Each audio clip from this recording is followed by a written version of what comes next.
Terima kasih. Struktur aktif di sini ada yang diakui saat ini ada 6 struktur. Untuk di Indonesia ini ada 6 struktur.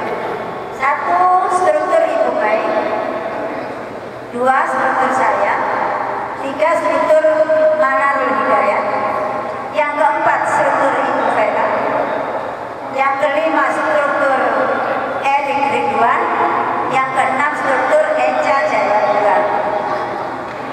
Ya, 6 struktur ini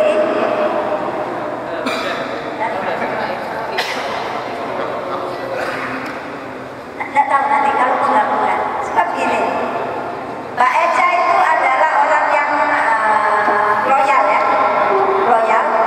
Tapi Mbak Eca belum ada langsung sambungan dengan usia. Tapi kita tetap memberi penghargaan karena beliau adalah orang yang loyal di LSM dan tetap berjuang walaupun jaringan dia itu adalah jaringannya Pak Viko. Anda sudah kenal Pak Viko kan? Tapi dia loyalis. Nah, Pak Viko menyerahkan kepada itu. Nah, sekarang harus ada nanti antara dua. Apa bergabung ke Bu Vera atau kita laporkan ke Rusia supaya dijadikan tempat. Tapi yang jelas Bu Eca kita tetap jadikan. Kalau nanti bergabung ke Bu Vera, ya kita kembali kepada 5 lagi. Masalahnya sekarang, apa dampaknya untuk PH dan BH? Sebetulnya struktur itu hanya permudah untuk mengetahui atau menyampaikan informasi. Kalau semua jadi satu, itu kemana? Tapi kalau ini kan tahu, ini timnya Bu Mei. Oke, timnya Bu Mei, instruksinya sama dari MFM. Tapi Bu Mei memberikan instruksi kepada timnya. Saya kepada tim saya, Pak Manarul kepada timnya, gitu loh. Itu hanya mempermudah saja. Sehingga kalau terjadi mengirim uang, tahu strukturnya siapa. Waktu itu dibuat ID. Ternyata ada RJ nggak membuat ID sehingga kepincangan. Sehingga timnya saya ada, tim Bu Mai ada, tim Saibu ada. Padahal yang nguruskan guru Saibu. Akhirnya Saibunya pergi, Robetnya nggak ada. Ini jadi Kak Robet sendiri awalnya setuju, kemudian nggak mau membuat ID. Sehingga terbengkalai, ada BL, ada MM, ada YY, ada ini. Nah, diisukan katanya saya mengatakan kalau orang lain selain RC dan CN jangan ditransfer. Itu bohong, itu nggak ada.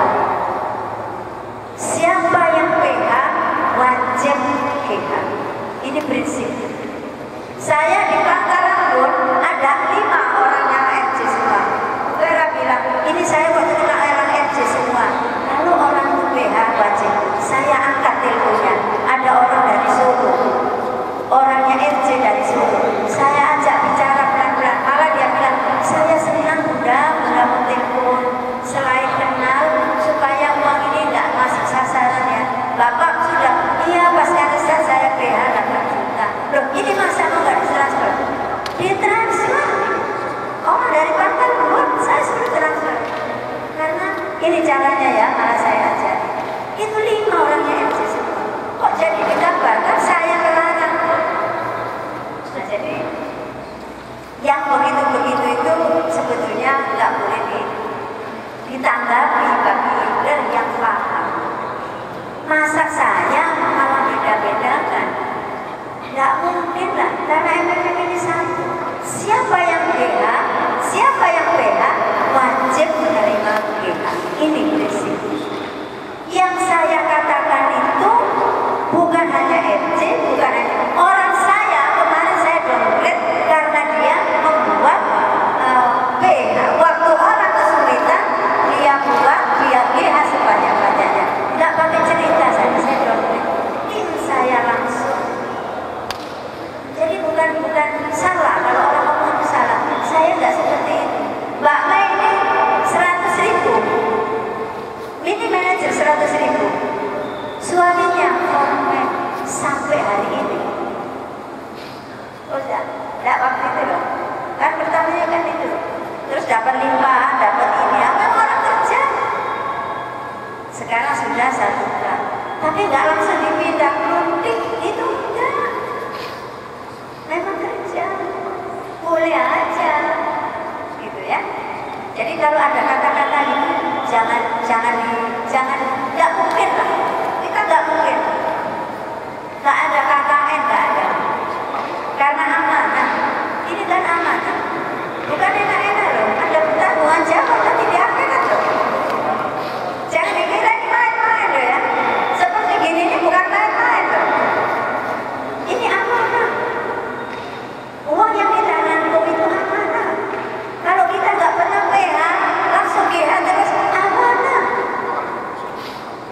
Jangan dikira loh. Hati-hati. Ya, udah. Jadi baiknya untuk PH dan GH kita tahu strukturnya. Karena itu sekarang orang yang tidak punya struktur ada namanya panti MMM. Panti MMM itu untuk orang yang nggak mampu. Orang termasuk orang nakal kita tangkap, kita masukkan ke panti. Ini sudah berjalan. Kalau Anda punya tahu inilah itu, langsung kirimkan ke panti. Sekarang di Facebook itu ada namanya panti MMM. Itu. Jadi kalau nanti yang BPK, manajernya panti MMM, refuse. Ya, memang kita kemarin dari beberapa top leader itu memberi kesepakatan bagi manajer-manajer yang nakal ya, istilahnya ngejelek-jelekin MMM, kita eksekusi masuk panti.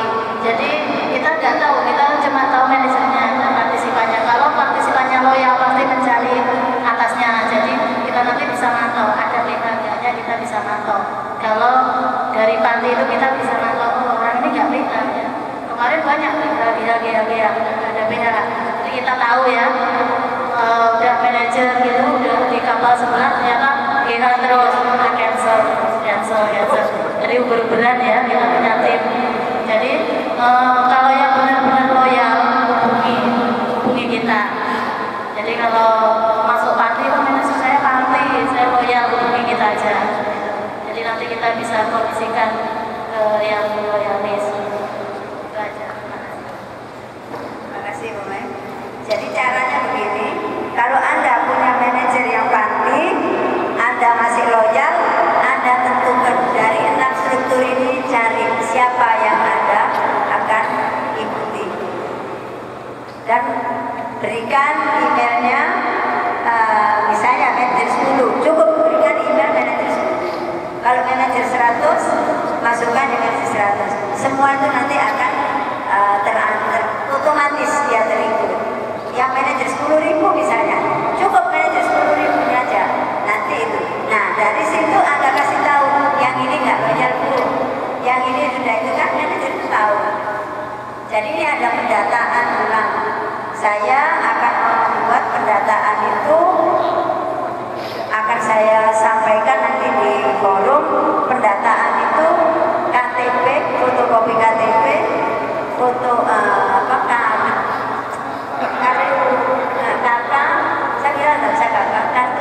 kartu rekening buku tabungan yang depannya sama kartu nama KTP.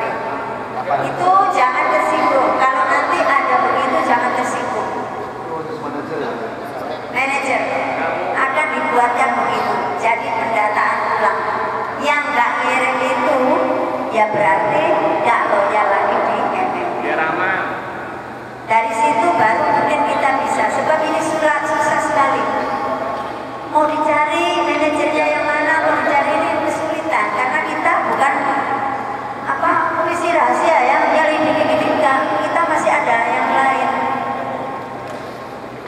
Ya kemarin mendowngrade orang sampai pusing. Satu orang, satu manajer punya 8.000 partisipan. www.sscc ya 1122 saya sudah gak punya nama, udah